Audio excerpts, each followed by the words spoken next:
Kabar ini bukan isapan jempol belaka, ataupun kabar burung dan kabar kaleng. Semua nyata. Tapi apakah benar akan terjadi? Kita lihat saja nanti. Yang pasti, kita harus siap untuk menghadapinya. Perang Dunia Kedua memporak-porandakan perekonomian dan kondisi politik dunia, sehingga membuat rentetan peristiwa kelam dalam sejarah. Kondisi ini terulang lagi, tapi bukan karena perang senjata apalagi. Semua karena virus. Ada yang bilang virus ini memang senjata perang modern, dan semua yang percaya dengan teori konspirasi saling adu argumentasi untuk mencari kambing hitamnya. Padahal kambing hitam sudah dipotong Idul Adha kemarin.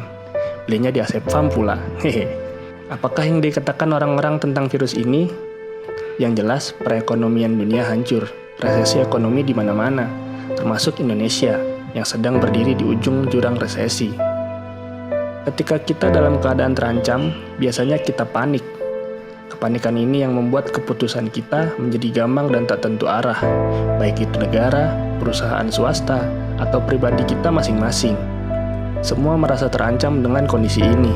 Prediksi pakar pada kuartal keempat, Indonesia akan terperosok ke jurang resesi karena gagal mengantisipasi dan meminimalisir ancaman virus corona ini. Angka meningkat dan PSBB diterapkan lagi.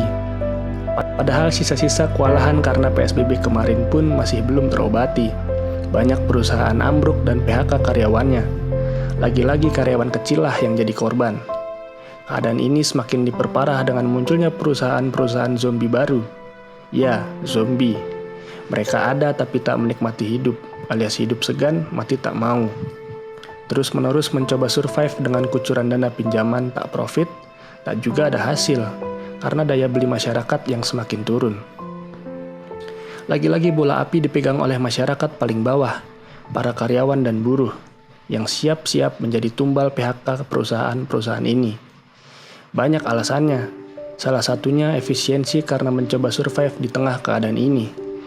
Oke, perusahaan bisa survive, tapi apakah karyawan yang di PHK akan survive di kehidupan barunya? Hari esok bukanlah milik kita, bukan. Apalagi jika tidak diperjuangkan. Sebenarnya buruh yang berhenti kerja karena di PHK adalah pahlawan. Pahlawan bagi perusahaan agar bisa terus survive. Dan pahlawan untuk pekerja yang lain, yang masih bekerja dan menggantungkan hidupnya di dalam perusahaan itu. Pahlawan identik dengan perjuangan, dan pekerja yang nasibnya berubah arah setelah di PHK akan lebih banyak berjuang untuk hidupnya, menghidupi keluarga, dan memutar roda ekonomi supaya dapur bisa ngebul kembali. Mindset kita sudah terlanjur memberi cap negatif pada karyawan yang di PHK, mulai dari pekerja tidak produktif, memberatkan keuangan perusahaan, dan sebagainya. Padahal justru sebaliknya, tanpa karyawan yang di PHK, apakah kita masih bekerja di perusahaan yang kita cintai?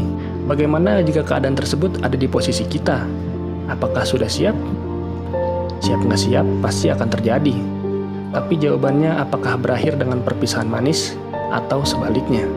Mulai dari sekarang kita harus mempersiapkan diri.